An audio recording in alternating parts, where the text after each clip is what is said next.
I know everyone watching this video is American because everyone's saying, sue them, which is such an American thing, like suing culture.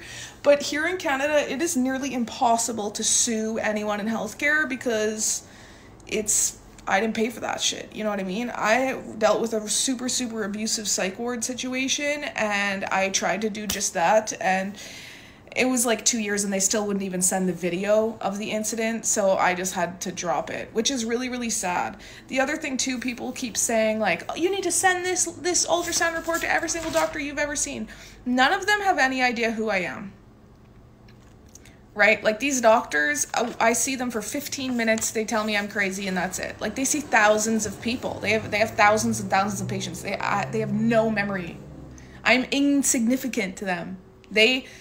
And I understand, while this is definitely an issue, we have a huge issue with the doctors and egos, but a huge problem here in Canada is that there's not enough resources. So you have to decide, am I going to give that Jessica Wetstein girl an MRI?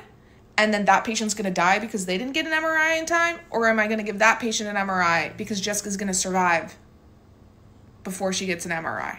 You know, like that's kind of the thing. Someone commented and said, like, what the fuck? Why won't they give you an MRI? It's your money. No, it's not. That's what it comes down to. It's the government's money, and they have to decide what is the most efficient way to spend it, which means on white men. But this comment section is literally just a fuck ton of women who were like, oh yeah, took me 30 years, 20 years, 10 years to get diagnosed with this. 1 in 10 women have endometriosis.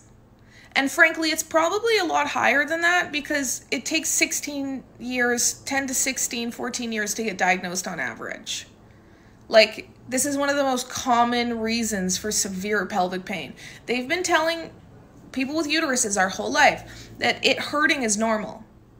No, it's not. No, it's not. No, it's not.